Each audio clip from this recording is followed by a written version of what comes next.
Olá, boa tarde. Tudo bom, gente? Como é que estão as coisas? Eu já vi que o João já entrou. Vamos ver se ele já manda aqui o convite. Se eu mando o convite.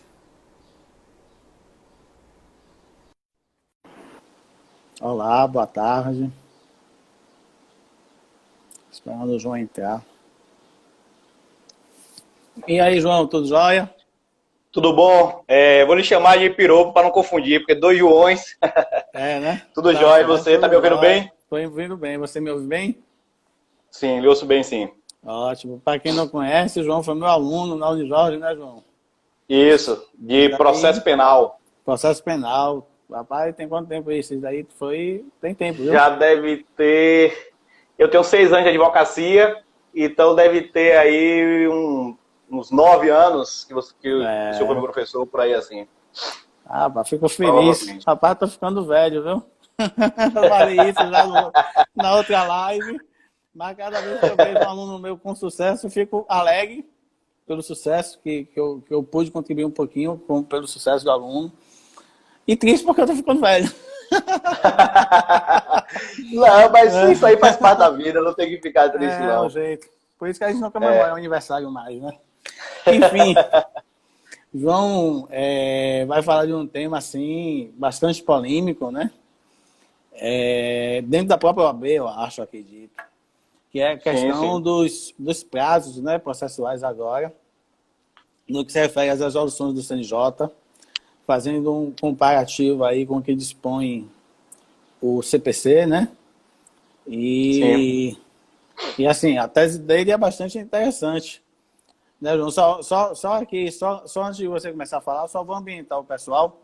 Lembrando que sobre suspensão do prazo, a gente teve 4 resoluções seguidas aí do CNJ, né? Começou pela Sim. resolução 313 de 19 de março, em que suspendeu os prazos de todos os processos, sejam eles físicos ou eletrônicos. Aí veio a resolução 314 de 20 de abril, que suspendeu somente os prazos, continuou suspenso somente os prazos dos processos físicos, né? E permitiu o retorno dos prazos dos processos eletrônicos. Aí veio a resolução 318 de 7 de maio, que prevê que naqueles locais em que tem lockdown ou, ou, ou qualquer situação, decreto, né, de que restrinja a locomoção das pessoas, nesses casos pode haver suspensão de prazos, inclusive dos processos eletrônicos, e a mais nova, a resolução 322 de 1º de junho de 2020, prevê que cada tribunal pode dispor em relação ao retorno dos prazos, inclusive dos processos físicos, né? E aí João tem aí Sim. uma tese bastante interessante, ele me mandou ali a petição dele. E aí eu quero que você me explicasse um pouquinho essa tese, João, para o pessoal entender aí. Piropo, na verdade, eu gostaria de tratar até, na verdade, como uma reflexão, porque eu Sim, acho que eu tenho uma sensação de que o judiciário, uma hora ou outra, ele vai ter que enfrentar esse conflito aparente de normas, né, entre o sim. CPC e essas resoluções, né. Hum, Então, essa reflexão parte de várias premissas, né? A premissa principal que eu vejo é o seguinte: a resolução que retornou os prazos a partir do dia 4 de maio, ela foi construída também através de requerimento da Ordem dos Advogados do Brasil. Isso é um fato, sim, né? sim. A OAB ingressou pedindo ao CNJ que os atos judiciais continuassem continuassem a ocorrer e pediu, inclusive eu vi uma live do vice-presidente da OAB, que foi presidente da OAB Bahia, né, que é o Dr. Luiz Viana, Sim. onde ele disse que eles pediram que os prazos ficassem suspensos e que fosse facultado ao advogado cumprir ou não o prazo, né? Eu não sei se o pessoal lembra, mas no passado, né, era Hum, comum você tomar conhecimento de uma decisão, entrar com um recurso, por exemplo, no mesmo dia que você tomou conhecimento, e o juiz, inclusive essa tese chegou no STJ, dizer que era intempestivo, uma vez que o CPC de 73 determinava que a contagem de prazo era o primeiro dia após a publicação, primeiro dia subsequente à publicação, até o último dia do prazo. Então, quem entrava Sim. um dia antes era considerado intempestivo, né? Extemporâneo.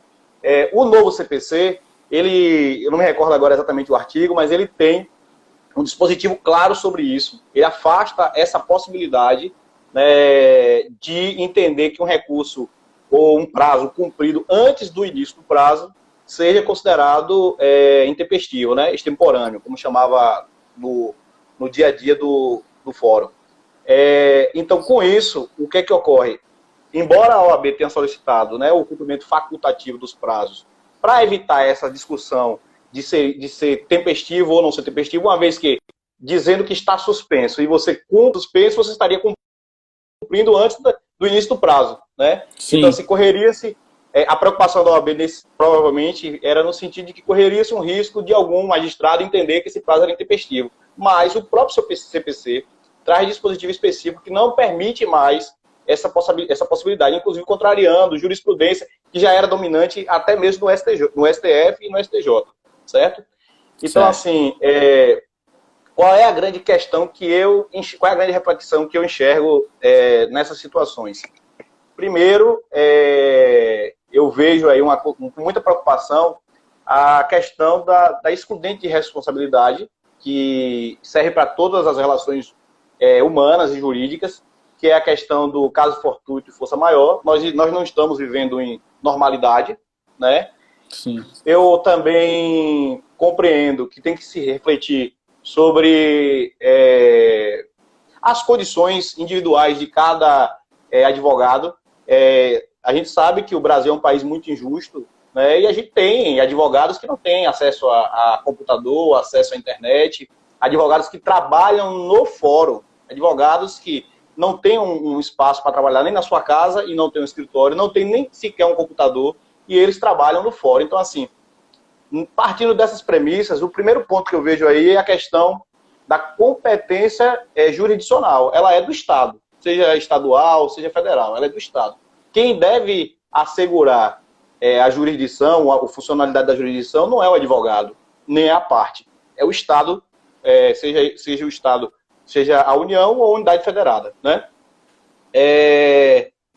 Então eu vejo por isso que eu falo, eu vejo com preocupação, porque eu acredito que será tema de discussão nos tribunais superiores, essa questão, até porque assim, o CPC, eu peço a licença, Pirô, para fazer uma leitura de alguns artigos aqui. O CPC, ele diz o seguinte, né, o CPC 2015, que é a lei 13.105 de 2015. Ele diz que os prazos somente computar-se-ão em dias úteis, né? E ele explica o que seriam dias úteis. O artigo 19 do CPC diz: na contagem de prazos em dias estabelecido por leis ou pelo juiz, computar-se-ão somente os dias úteis. No artigo 216 vem escrito o seguinte: além dos declarados em lei, são feriados para efeito forense os sábados, os domingos e os dias em que não haja expediente forense. Aqui eu já quero fazer uma pincelada. Quando eu comecei a refletir sobre esse tema e conversei com outros amigos também da área, alguns chegavam a dizer assim, não, mas está tendo expediente forense. O expediente forense está sendo o teletrabalho. Eu discordo de que está tendo expediente forense, porque eu compreendo como expediente forense aquele expediente no fórum, onde o advogado pode ir até o fórum, conversar com o servidor, despachar com o juiz. Então, eu compreendo que não está havendo expediente forense, né? Eu parto já dessa premissa, que embora haja o trabalho pelo teletrabalho, não está acontecendo expediente forense, né? O advogado hoje ele não tem como, antes de peticionar num processo, o que é comum, o senhor como juiz sabe, o advogado vai até o fórum, às vezes conversa com o servidor, conversa com o magistrado para poder formar o entendimento até da sua própria petição, e que linha ele vai atacar, ou que linha ele vai solicitar, ou que linha de tese ele vai enfrentar. Isso não está acontecendo, a gente não tem um contato por telefone com servidor algum, por WhatsApp, ou por algum sistema que permitisse a gente falar com o magistrado ou falar com o servidor. Então, partindo dessa premissa, eu considero que não está havendo expediente forense. Se não está havendo expediente forense, logo de início eu compreendo, e a gente tem que refletir, que os prazos dos processos virtuais não podem ser computados, né? Outra questão também que eu acho interessante é o seguinte, o CPC ele não diferencia o processo físico do processo virtual, exceto quanto ao horário de cumprimento, né? Que no horário de cumprimento do virtual, você pode cumprir até as 23 horas e 59 minutos do último dia do prazo, e o horário de cumprimento do físico, obviamente, é até o final do expediente do fórum, né? Isso aí é muito claro. Seguindo aqui no CPC, aqui está escrito o seguinte, o parágrafo 1º do artigo 224. Os dias do começo e do vencimento do prazo serão protraídos para o primeiro dia útil seguinte, se coincidirem com o dia em que o expediente forense foi encerrado antes ou iniciado depois da hora normal, ou houver indisponibilidade de comunicação eletrônica. Ou seja, esse parágrafo, esse dispositivo, no meu conceito, também reforça a ideia de que os prazos não poderiam estar sendo computados, né? Porque, primeiro, que o horário do teletrabalho, o servidor cumpre a carga horária, mas não quer dizer que ele inicie no horário que o fórum abre, pare no horário de almoço e encerre quando o fórum encerraria, né? Então, a gente também tem isso aqui. Então, assim, o que é que eu verifico? Eu compreendo completamente, a boa intenção do CNJ, né, de voltar a correr prazo, porque, assim, também havia um prejuízo, de uma certa forma, para a advocacia, se não tivesse prazos correndo. Tem advogados que ganham por prazos, por peticionamento. Então, assim, esses advogados estavam em situações difíceis financeiramente por conta da ausência de correção do prazo correr, da contagem de prazo. Só que, o que é que eu raciocino aqui? A contagem de prazo nos dias úteis, ela foi destinada exclusivamente à advocacia. Exclusivamente à advocacia. Essa contagem de dias úteis veio para beneficiar unicamente o advogado. Por quê? Eu ainda cheguei a advogar no Código de 1973. Muitas vezes você recebia um cliente... Tá velho, hein? Mas 73 vigorou até 2015, né? Vamos lembrar disso. O que é que acontecia? Muitas vezes o cliente lhe procurava numa situação grave, às vezes até em substituição de advogado. Ele procurava numa quarta-feira, no primeiro dia de contagem do prazo. E era feriado quinta, sexta, vinha o sábado e domingo, ou seja, o advogado ia ter que cumprir esse prazo na segunda-feira. Ele recebia informação na quarta, porque foi a contagem do prazo. Ele teria que trabalhar no feriado de quarta, no feriado de quinta, no feriado de sexta. Teria que trabalhar no sábado, teria que trabalhar no domingo. Talvez poderia faltar algum elemento que ele não conseguisse colacionar nesses dias, por o fórum estar fechado, né, ou por alguma instituição que ele precisasse acessar, está fechado. Então, assim, a questão do prazo virtual, a questão do prazo em dias úteis no CPC, foi um benefício exclusivamente ofertado à advocacia.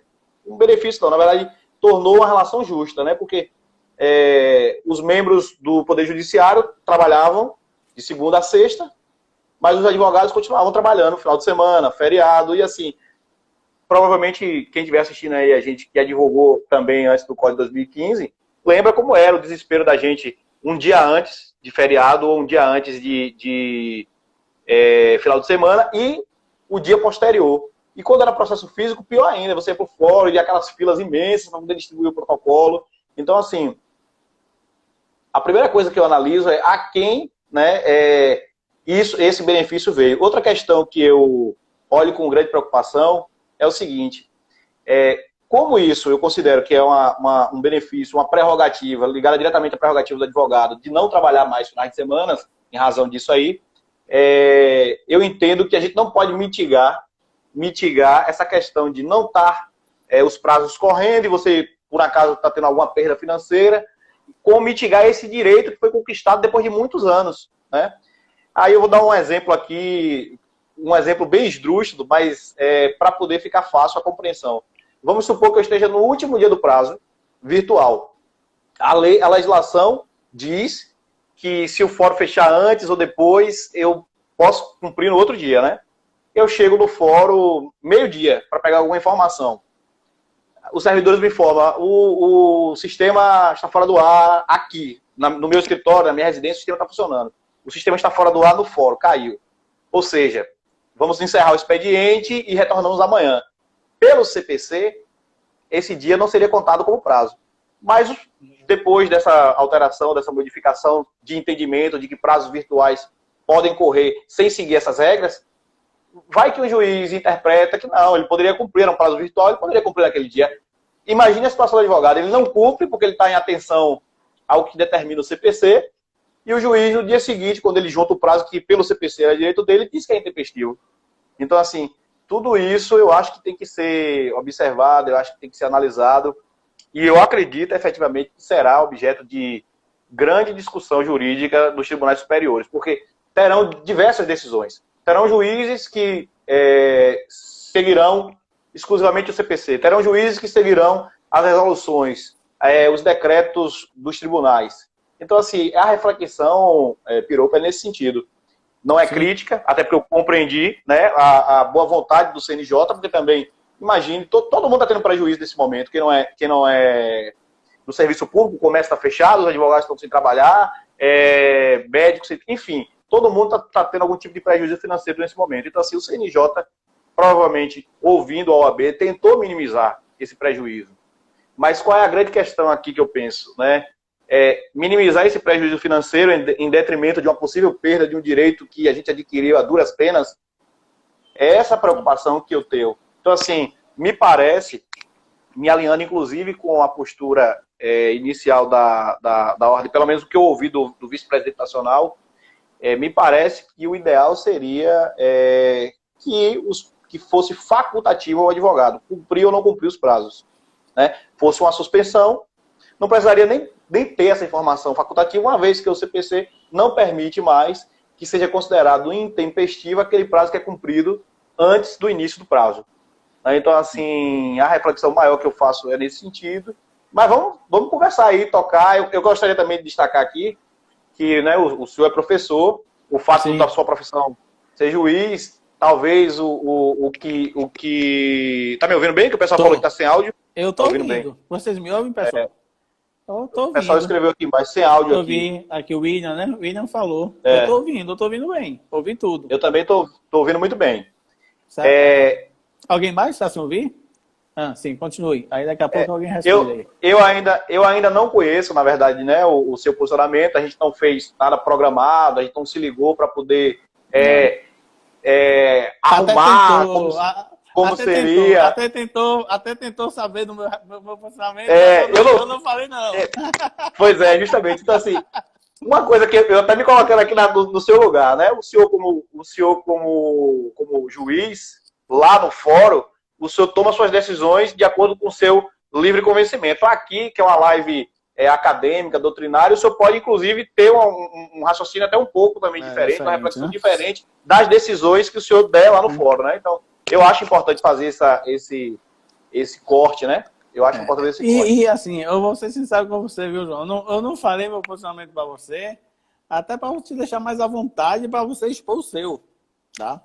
Porque eu acho o seguinte, se eu dissesse para você, olha, João, eu sou contra, aí isso daí poderia te inibir um pouco, né? E eu acho que a função não é essa, a função a gente como eu disse no comentário que eu fiz, eu acho que a gente tem que dar a oportunidade para que todos falem o seu pensamento jurídico. O seu pensamento jurídico tem um embasamento interessante. E até eu diria, viu, tem até um argumento a mais para você. Até a própria competência legislativa, o sistema de prazo é uma competência processual, é uma matéria processual? Se for matéria processual, de quem é a competência? O CNJ teria a competência para legislar sobre prazo? Ou somente o CPC poderia legislar sobre prazo? Na verdade, assim, tem até um argumento a mais aí a seu favor, né?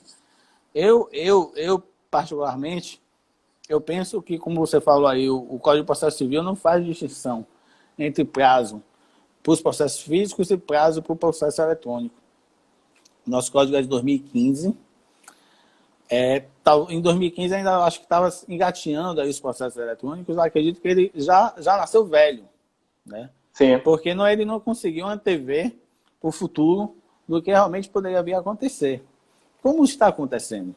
Ainda existe aqui na Justiça Federal, pelo menos aqui no interior, muitos processos físicos, mas temos muitos processos eletrônicos também já. O que eu vejo para o futuro? Eu vejo para o futuro que muito provavelmente a gente não vai ter essa noção de fórum, por exemplo. O futuro vai ser cada um trabalhando em sua casa, não vai ter espaço físico da justiça. Para o cidadão falar com o juiz, vai ser como a gente está fazendo aqui a live, né? E eu penso que o futuro vai ser esse. E eu penso, inclusive, que o funcionamento vai ser um pouquinho diferente do que a gente vê hoje em dia. Você vai ver sentença saindo meia-noite, sentença saindo 11 horas da noite, você vai ver sentença saindo 1 hora da manhã. Né? Não vai ter horário certo para o juiz, para os servidores trabalharem, já que eles vão estar em teletrabalho. Né? Então, isso daí, inclusive, vai trazer uma economia para o Estado referente a custo. Né? Manutenção de prédio, pagamento de energia elétrica, compra de impressora, papel, toner, né? E, assim, eu acho que o futuro é esse e o legislador não conseguiu. E esse futuro eu acho que está breve, viu? Está breve, porque, como eu fiz em outras lives, essa pandemia está antecipando muito o que aconteceria no futuro. A pandemia está antecipando em todos os sentidos. Então, as aulas estão sendo virtuais, o comércio, a compra e venda está sendo já toda pela internet. Né? Então, a pessoa não precisa sair de casa. Virtuais. Né? Audiências virtuais. Né? Então, assim, essa pandemia está antecipando um pouco o que demoraria 10, 15 anos para acontecer. Essa pandemia está antecipando, né? A maior utilização dos recursos. Dos recursos de internet. Né?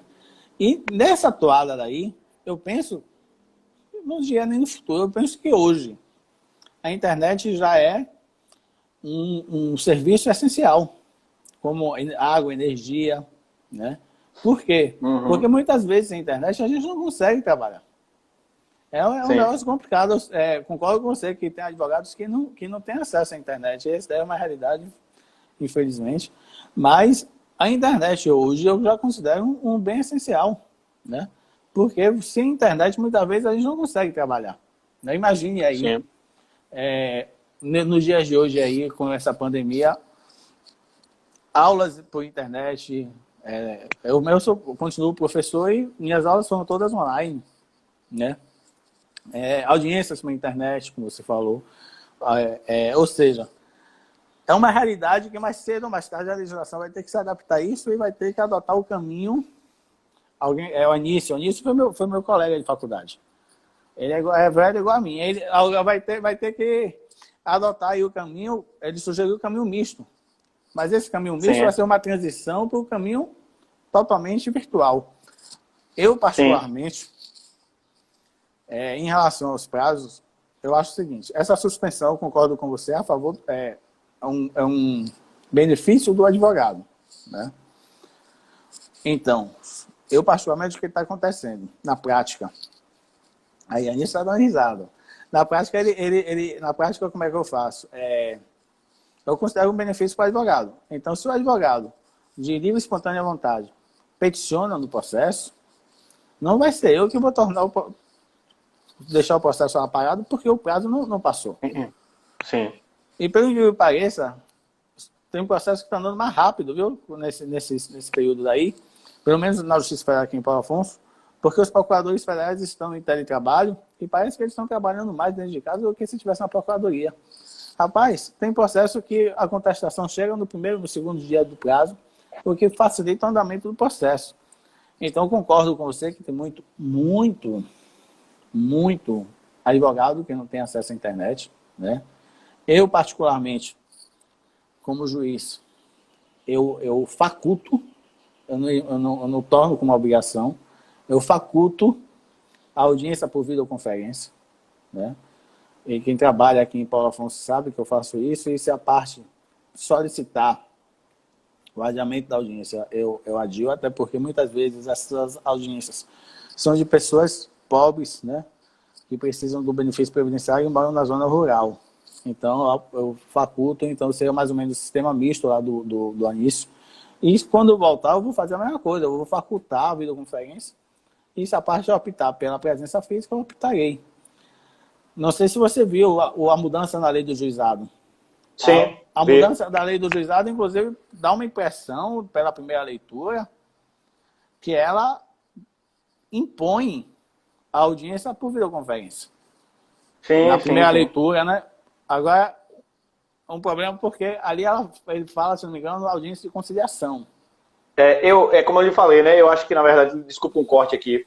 Pode falar. Nessa questão da audiência, eu quero deixar claro que eu sou a favor das audiências virtuais, Sim. né? E sobre essa questão dos prazos também estarem correndo os virtuais, eu também compreendi. O meu receio nós vamos abrir mão de um direito em pró dessa situação momentânea. Essa é a minha grande preocupação, essa é a reflexão que eu faço. Né?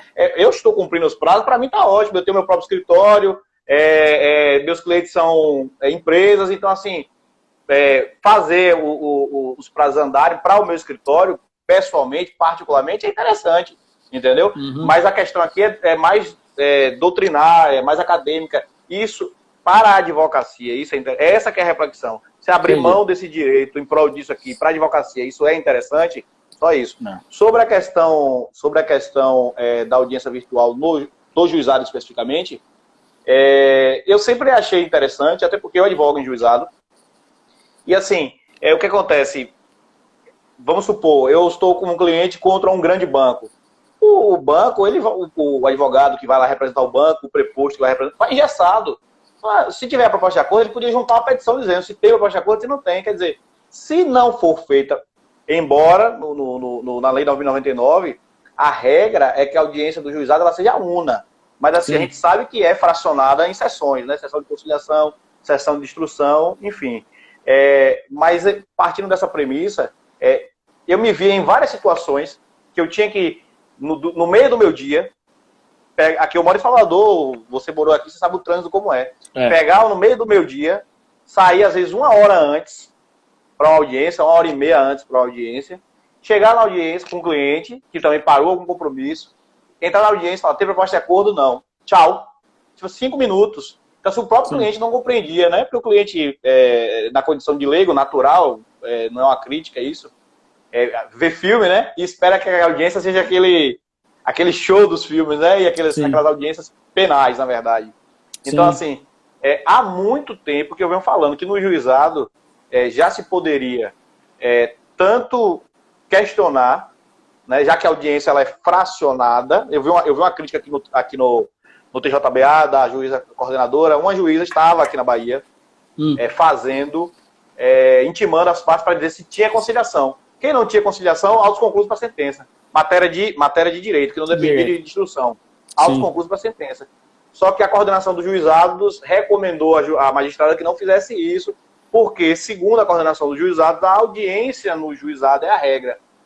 Mas, repare bem, um dos princípios do juizado é a simplicidade e a celeridade. Né? Se não tem por que ter produção de prova oral, as partes estão dizendo isso. Sobretudo com a vigência do CPC de 2015, que tem a questão do processo negociável, né? Negocial, né? Que você pode negociar prazo, uma parte, enfim. As partes estão dizendo que não desejam conciliar. Por que manter essa lista de conciliação? Não é crível isso.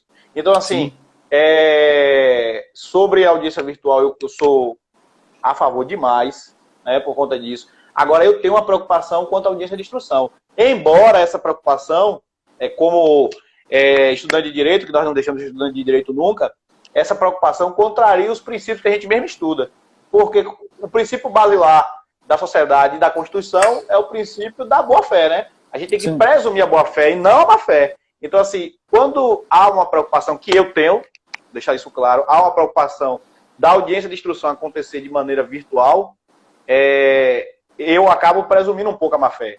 Porque eu não sei quem está na sala escrevendo as perguntas e mostrando de longe, se tem alguém dando um indicativo. O senhor sabe que na audiência de instrução tem que ficar todo mundo muito atento, o clima é muito tenso, porque pode estar até hoje pelo WhatsApp trocando informações dentro da audiência de instrução.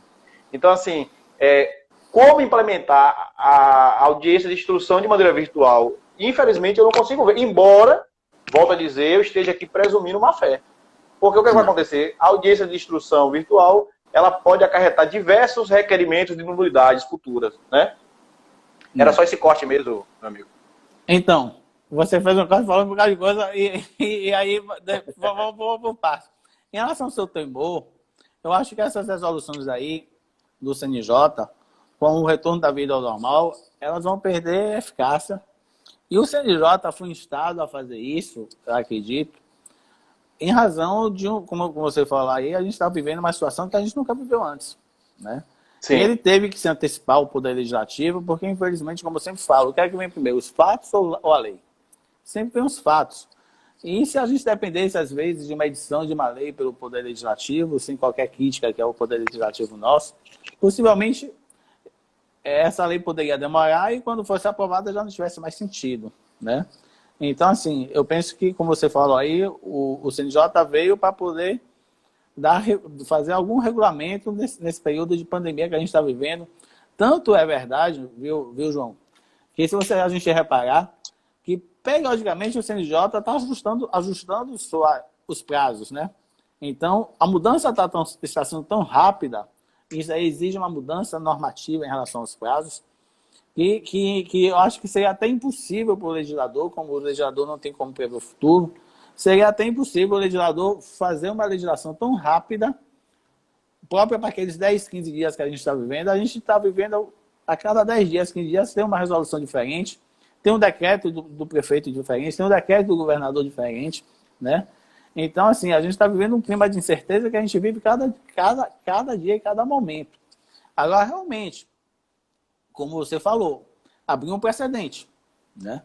Abriu um precedente, e quem não garante, não estou falando nem com essa composição atual, mas quem garante lá no futuro, com base em outro fundamento, com base em outro argumento, o CNJ também não vá, em outra composição, não vá também legislar em matéria processual em situação contrária aos interesses da advocacia, né?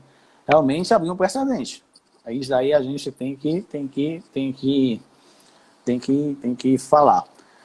Em relação à audiência de instrução, tanto você como o Anísio falou aí da questão da dificuldade. Eu tenho feito, o problema é que a gente tende muito a dificultar. Por exemplo, eu fui um dos primeiros juízes a fazer audiência de instrução por virtual.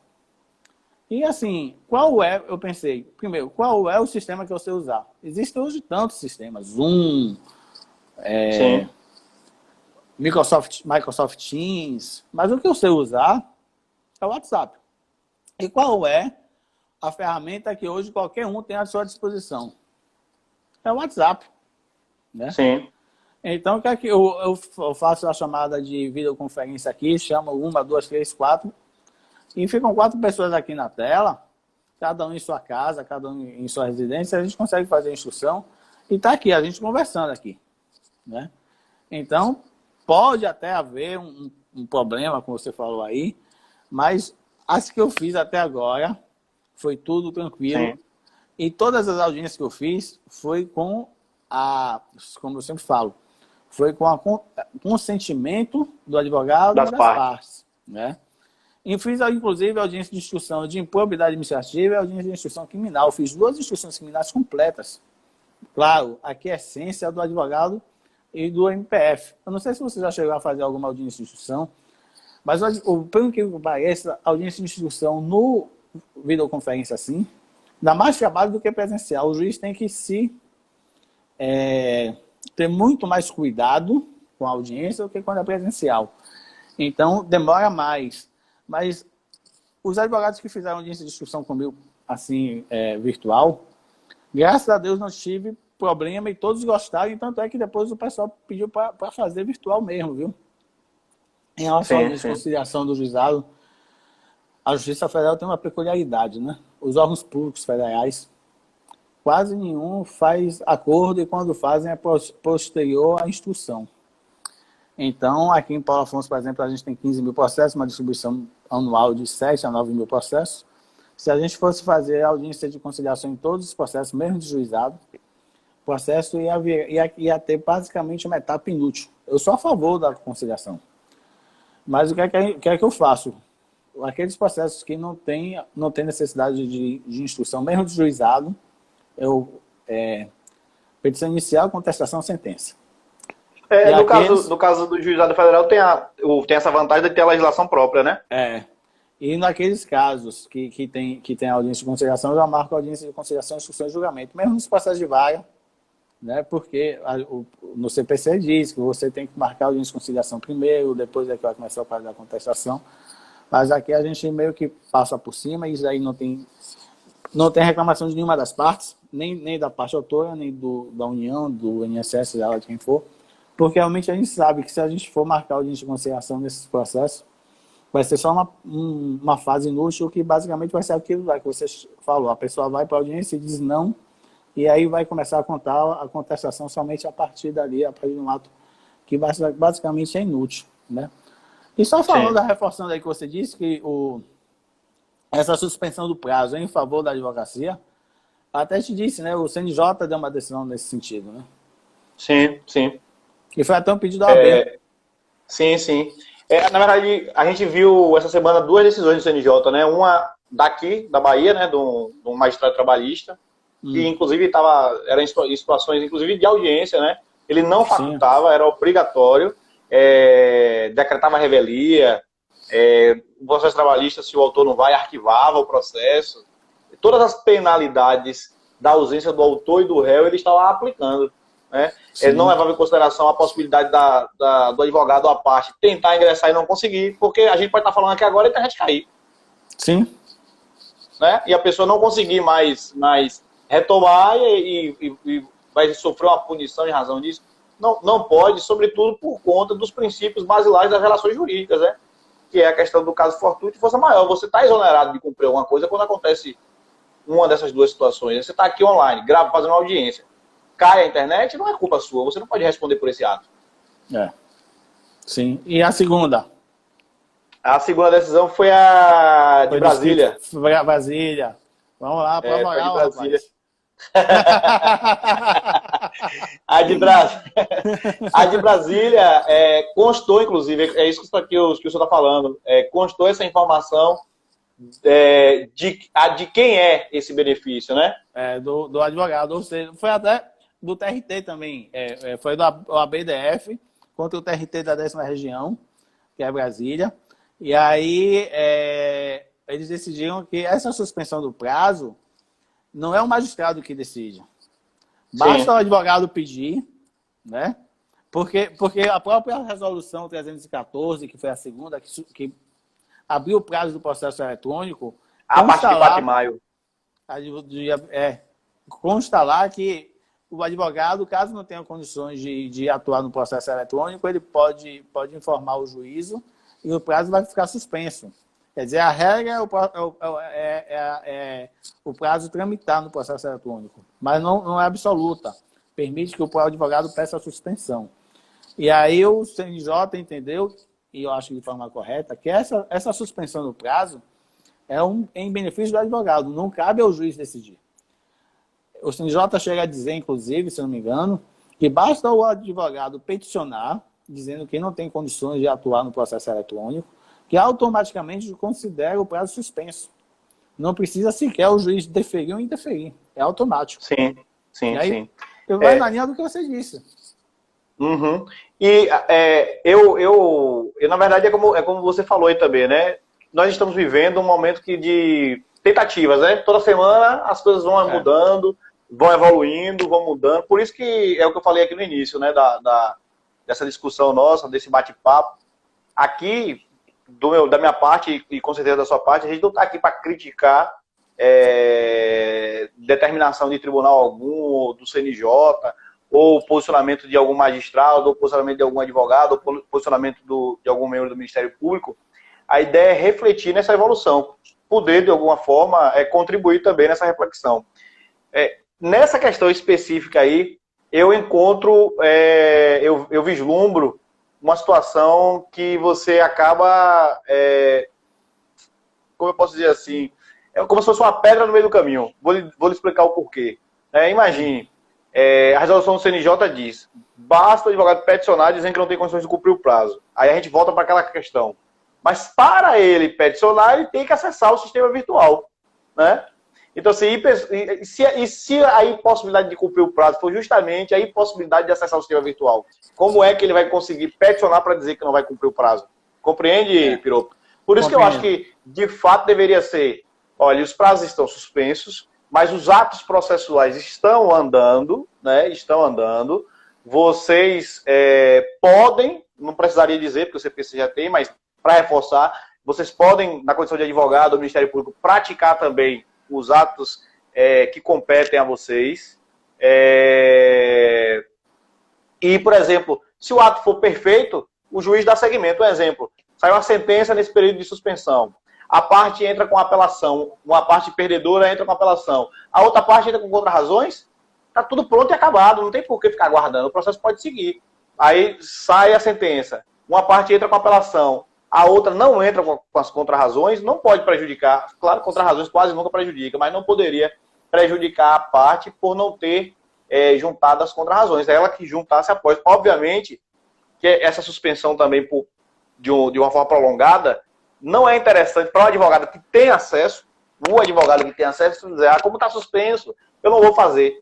Por que não é interessante para o advogado? Porque quando voltar, ele vai defender tudo de uma vez só. Entendeu? Então, assim, por isso que eu me alinho muito à tese de que deixe o advogado decidir se ele quer peticionar ou se ele não quer peticionar. E não aplique penalidade se ele não peticionar. E eu vou além.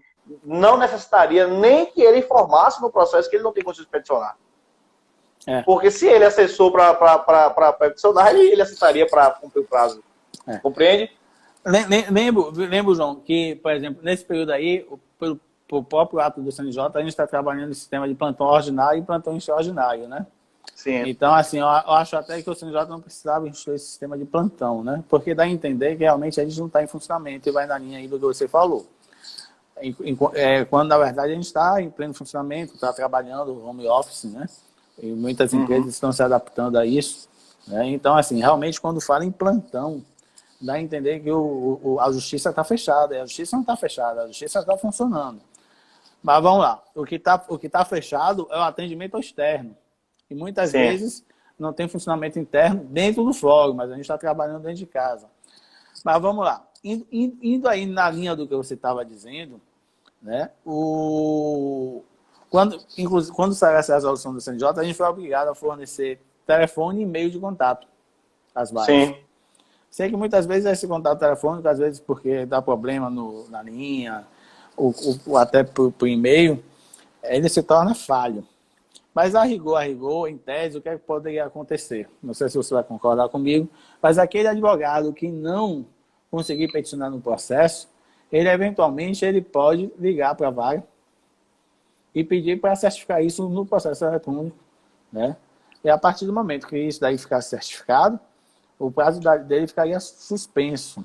Poderia ser uma alternativa, né? Sim, seria uma alternativa. Né? Poderia ser uma alternativa. Eu concordo assim, com você. Né?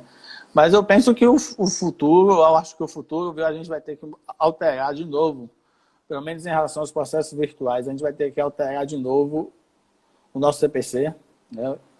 Como disse, o CPC já entrou velho, porque não fez essa distinção entre prazo para processo eletrônico e prazo para processo virtual. Que é um grande problema da codificação, né? A gente tinha o nosso CPC de 73, mas a gente tinha uma lei especial que falava dos prazos nos processos eletrônicos. E aí veio o CPC novo e simplesmente ignorou essa lei, né? E aí dá esse problema que você está falando, né? Sim. E, na verdade, assim, agora me colocando na condição do Poder Judiciário, muitos magistrados vão cumprir à risca as determinações do CNJ, primeiro porque o ato, se considerado o ato do CNJ ilegal no sentido jurídico do termo, né, para fim de mandado de segurança, por exemplo, se ninguém questiona esse ato perante ao STF, porque o ato é do presidente do CNJ, e o presidente do CNJ é o mesmo presidente do STF. Se não há nenhum mandado de segurança lá no STF para discutir essa questão, na condição do magistrado, ele em tese, ele tem a possibilidade de cumprir aquele ato ali tranquilamente, porque aquele ato não foi questionado. aquele ato é válido. Até então ele tem eficácia, né? Me perguntaram aí o que é que eu acho do julgamento antecipado. Foi justamente o que a gente falou, né? Eu acho que é possível. Eu tenho esse entendimento. Não estou dizendo que isso é um problema. Daqui a pouco vai falar lá o juiz. O juiz está dizendo que o senhor está errado, viu? Mas essa discussão, Piroco, aqui em Salvador foi calorosa porque foi uma discussão entre uma magistrada que vinha fazendo e vinha recebendo o apoio da advocacia e a coordenadora dos juizados que recomendou, porque ela não pode definir a atuação da magistrada, né? Se as partes entenderem por alguma ilegalidade, que recorram. Mas a coordenadora dos juizados recomendou que ela não fizesse aquele ato porque violaria as regras da 999, que seria uma delas a regra da audiência, né? Está perguntando se está sendo ainda assim. Eu não tenho muita certeza, não. Eu sei o nome da juíza, que foi doutora Lívia, que estava fazendo isso. Ela estava fazendo isso e ela estava sendo muito festejada pela advocacia, pelo que ela estava fazendo. Eu acho que qualquer iniciativa que torne o processo mais célere, desde que tenha a aquiescência das partes, eu acho que é importante, né? Você vejam que obrigado, Leandro, procurador da República. Também... Pois é, eu sabia que o doutor João era você. Embora meu nome seja o mesmo seu. É verdade. Então, eu fui pego de surpresa, rapaz, em dois momentos. Eu tinha um mutirão marcado de previdenciário, claro, 500 audiências do Juizado Especial Federal. Para abraço aos dois Joões. Para uma semana de março, e eu fui pego de surpresa com essa questão da pandemia na véspera do mutirão. E eu sentei com a OAB, sentei com a Procuradoria Federal, e a gente acertou, isso aí tudo conversado, acertou em fazer o mutirão mesmo durante a pandemia, e deu tudo certo, viu, graças a Deus. E também, né, o governador do estado da Bahia antecipou, né, alguns feriados, inclusive o São João e o 2 de julho. E foi também na semana do mutirão que eu tinha. Só para fazer um parênteses aqui, eu estou com a audiência marcada já para janeiro, sendo que eu faço 300 audiências por semana, quando tem mutirão. Então, é uma semana por mês. Imagine se eu tivesse que redesenhar essas audiências. Mais uma vez, eu sentei com os advogados da Procuradoria Federal e eles concordaram em realizar a audiência mesmo assim. Sim. Naqueles casos em que os advogados não optaram por não realizar, eu redesignei. Mas foram muito poucos. A grande maioria, eu diria 90%, né, concordou. Eu acho que a solução dialogada, até indo de encontro com o que o CPC determina, né, que é a colaboração das partes, né, o processo colaborativo, né, eu acho que a decisão dialogada entre o juiz e as partes é a melhor decisão possível. Sim. E, na verdade, como você falou, o CPC traz essa possibilidade. Eu vou lhe dar um exemplo aqui, um exemplo claro do que aconteceu na nossa história processual recente, que foi o seguinte: o CPC sai. Aí ele diz que todos os prazos são em dias úteis, não é isso? E vem com a informação de que é possível as partes negociarem, né, prazos processuais, enfim.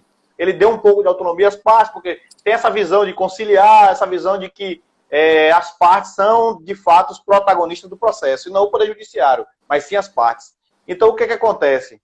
E isso, na verdade, eu até lamento o nosso sistema brasileiro ser dessa forma. Eu não me recordo agora exatamente o dispositivo. Tinha um dispositivo no CPC que dizia que essa determinação de dias... Os prazos, eu não me lembro exatamente o texto, mas falava o seguinte, que aquilo que estava tratado ali aplicava-se nos prazos processuais. Nos prazos processuais. Aí eu me recordo da discussão. O prazo em dias úteis não aplica em juizado, porque no juizado veio um dispositivo específico para alterar a questão dos embargos, que antes suspendia os embargos da declaração, que antes suspendia e agora interrompe. Eu fiquei incrédulo com aquela discussão. Eu disse, não é possível que eu esteja ouvindo isso aqui, não. De que o dias úteis não aplica no juizado, não aplica na justiça de trabalho. Resultado.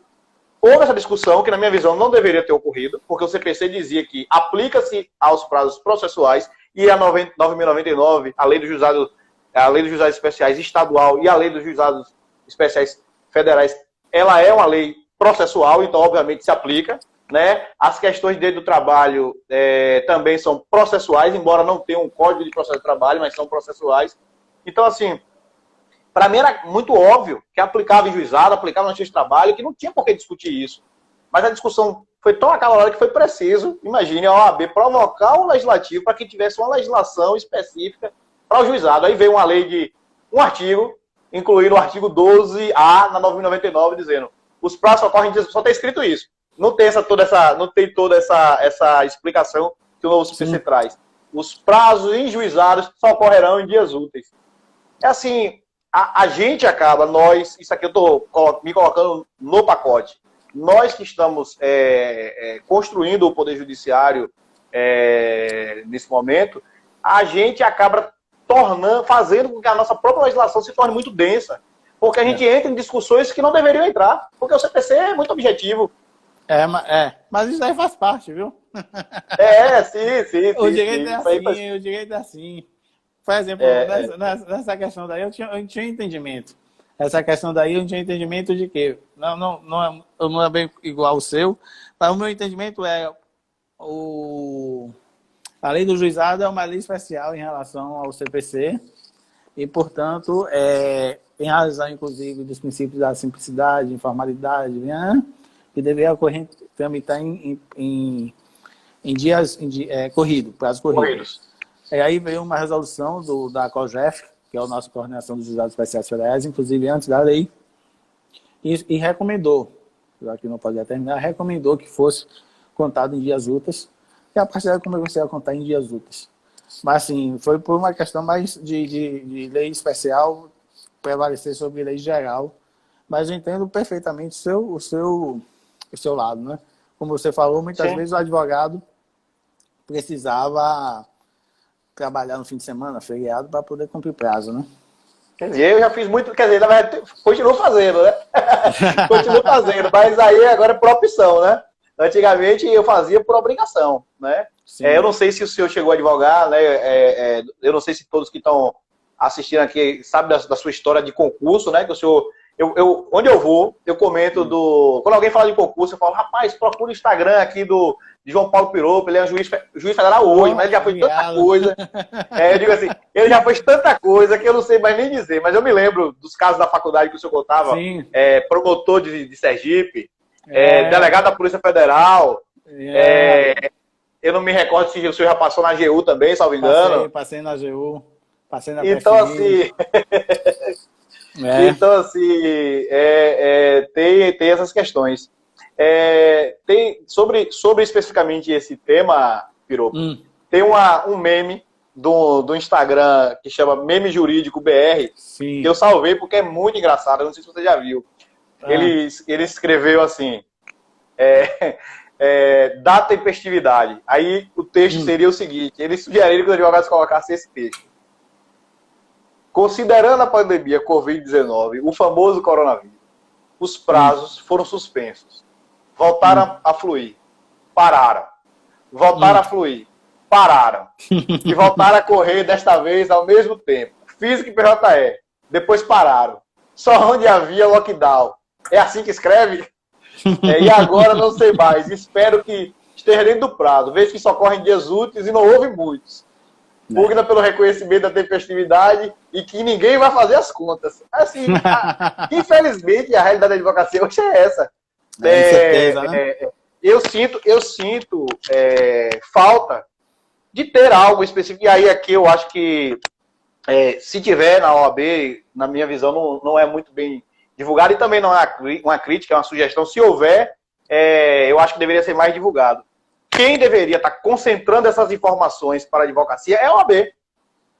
Deveria chegar no meu e-mail a informação. Olha, na Bahia, OAB Bahia, na cidade está assim, na cidade está... Isso, na minha visão, era a responsabilidade da OAB está fazendo, né? Porque uma instituição é um conselho de classe. Se já está fazendo, está faltando mais divulgação. Entendeu? Então, assim, eu entendo que a OAB tinha que dar a informação da justiça estadual. Você está vendo o seu e-mail, rapaz? Para ver se não está lá? Não tô vendo, todo dia você vê as publicações. Deveria informar a Justiça Estadual, Justiça Federal, Justiça do Trabalho, Justiça Eleitoral, tudo tinha que vir informado. É. A gente está nos 5 Meu minutos amigo, finais. é isso. E aí, João, para mim foi um prazer te reencontrar. A gente não se vê há muito tempo, na verdade. Foi meu aluno, brilhante aluno, como outros tantos. Eu fiz live já com ex-alunos, Vladimir, né? Eu fiz com Manuela também. Vou fazer outra com o Juliano. E assim, para mim, eu não nego o convite de ex-aluno, até porque eu tenho muito carinho pelos meus alunos e ex-alunos, né? E sobre o prazo, eu queria terminar fazendo uma piada. Não sei se já contei na época de faculdade, mas disse que uma pessoa foi fazer a prova oral de um concurso público. Sim. E aí caiu o ponto do prazo, né? Muito obrigado. E aí o que aconteceu? O cidadão, o examinador perguntava, qual o prazo disso? O cara, 24 horas. Qual o prazo daquilo? 24 horas. Qual o prazo daquilo outro? 24 horas. Aí o examinador olhou assim, rapaz, você não sabe nada de prazo. Aí o cara falou, mas também não perca um prazo, né? Pois teria que ser aprovado só por conta dessa resposta. Então, na dúvida, né? Na dúvida aí... Cumpra-se. Cumpra-se. Assim, achei muito interessante sua tese e tal, sua teoria, eu acho que foi de grande valia. Eu acho que tem, juridicamente falando, sua tese está perfeita. Tem algumas questões aí de fato, né, como você colocou, no sentido de se os processos não tramitarem, como é que muitos advogados irão viver, né, disso. Então, eu penso que isso aí talvez tenha sido um fator determinante, né? Sim. E assim, eu acho que você conseguir, nesse momento de pandemia, você conseguir mitigar tudo, né? Encaixar diversos interesses aí que são aparentemente contraditórios entre si é complicado, viu? É complicado. Saindo dessa seara de advocacia, judiciário, processo, a gente está vendo isso no comércio, né? Sim. Os comerciantes praticamente estão falindo, mas qual é a alternativa? Eu não sei qual é a alternativa, até porque eu não sou político, não sou médico, não sou político, não sou gestor nem municipal, nem estadual, nem federal, não compete a mim dizer qual é a solução, né? Mas verifica-se de uma forma muito clara que o que se está acontecendo aí também me parece que também não é a solução. Não estou criticando o isolamento, não. Eu também acho que tem que ter isolamento, mas também acho que as empresas não podem quebrar. O que fazer? Não é essa minha dizer isso, né? Quem tem que dizer isso é o poder público através dos eleitos. Só para terminar a minha participação, faltam 2 minutos. Sim. A resolução 322, que é a última que fala que cada tribunal vai decidir a questão de prazo, vem em razão disso daí, viu? Porque na região sul está tudo funcionando. Santa Catarina, Paraná e Rio Grande do Sul. Então não tem sentido tudo funcionar e a justiça ficar parada. Por isso que veio essa resolução 322, para dizer que cada tribunal vai decidir sobre o seu prazo. Então a gente tem 1 minuto e 40 aí. João, foi um prazer conversar com você. Você trouxe bastante esclarecimento, me colocou para pensar, né? E assim, gostei muito de sua teoria e continue assim. Você sempre foi um aluno questionador, né? E perguntador que questionava as coisas. Mas enfim, obrigado aí pela live. E como eu disse lá no meu Instagram, foi uma live muito boa. Obrigado a você, eu lhe agradeço, né, ter aceitado debater esse assunto aí. Agradeço também as pessoas que estão assistindo e as que vão assistir ainda depois no IG, já antecipadamente. Eu sou entusiasta, na verdade, né? Tudo que envolve direito, eu tenho curiosidade, eu quero olhar, eu quero comentar, eu quero ler, eu quero entender. Infelizmente, eu não tenho tempo para buscar tudo aquilo que eu gostaria, né? Porque a vida vai mudando, você tem compromissos financeiros, você tem que trabalhar, você tem que cuidar de família. Eu sou pai de um menino de 3 anos de idade, então não é mais do jeito que era anteriormente. Mas é isso aí, eu adorei. Se tiver qualquer tema aí que queira conversar, eu estou à disposição também, viu? Joia. Faltam 20 segundos, então obrigado, gente, por nos prestigiar o João aí. E até a próxima, João. Nos vemos. Valeu, meu amigo. Um abraço. Abraço. Tchau, tchau. Tchau.